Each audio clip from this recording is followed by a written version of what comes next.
isang madugong pagtutuos sa lugar na walang Diyos.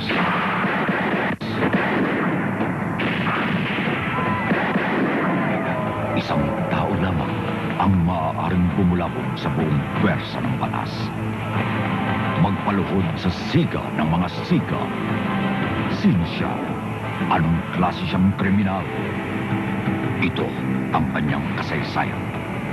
Siya'y simpleng tao lamang, hinubog ng simpleng mga pangarap. Ang gusto ko lang naman ay matahimik na buhay eh. Guminawa kahit paano ang pamilya ko. Kapag tapos ko ng pag-aaral ang aking anak. Ngayon ko kailangan ng tulong niyo para makamit ko kahit kapiraso man lang ang pangarap ko sa inyo ni Boyan. Malaki-laki itong nakakot nyo. Kailangan madispatcha na yan para maging pera na. Akin na yan! Dahil sobrang nahunggarapal at lantara na silang nagbibenta ng mga droga nila, baka nga ho pati pulis. Bantay na nila. Ano? Hindi ka amin? Ha? Gusto mo pahirapan sarili mo? Tika! Pinagbibintangan mo kami mga pulis? Ha? Sa mga tuminti ka. Ikaw ang tulak eh. Ang malaki niyang pagkakamali ay ang paglapit sa maling tao nang tanging alam na paraan ay ang tumabla.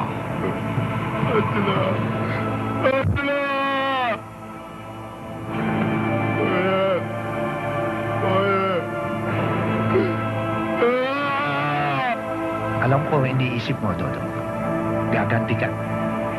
Walang magandang ibubunga ang karahasan. Kahit hayop, pag nasasaktan, lumalaban. Naglalagablab ang apoy sa kanyang mga mata. Kumukulo ang kanyang dugo. Nawalan siya ng pagtitimbang. Nawalan ng pangunawa. Nawalan ng kontrol. Noon, ikaw ang tinatakot. Ngayon, ikaw kayo natatakutan. Huwag ko na matakot. Ayoko na maging biktima. Patahimikin niyo na yung tao. Nagsimula na siyang gumawa ng ingay. Sumobra ang galit sa inyong mga pulis. Pati langit. Halos mayanig sa galit niya. Tama-tama yung suot mo. Pamburol. Balot! Hoy, Balot!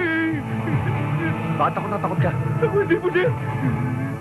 Inaihig ka na sa takot eh. Pabili nga na, Balot. Tayo na muna, sir! Tayo na, sir! Tanin. Panguna. Wangbo pa. Naglabas na kami ng order ng shoot to kill sa buwang na yon. Nasabugin ko tong granada ko! Pabayan pa rin nyo! Nasabugin ko talaga to! Sumuko ka na, Dodong. Nakikiusap ako, Dodong. Wala ka ng takot sa pagkakas. Sa Diyos man lamang, anak. Makonsensya ka. Diyos itay. Konsensya. Bakit? Natakot pa sila sa Diyos? Huwag mong bigyan ng katuwiran ang kasalanan mo. Yung sasagutin mo na ako sa Diyos, Tay.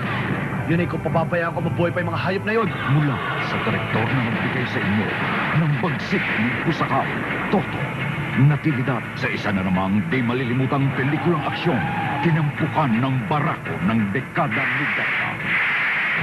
Jay Manalo.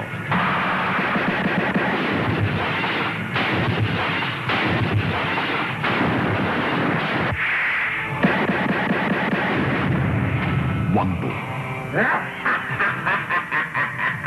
Wangbu! Maluwag ang tondilyo! May sahit sa utang! Sinasabi sa mukha ko yan! Bakit? May ebidensya ka ba? May ebidensya ka! Buhay na magagapi sa bawat akbang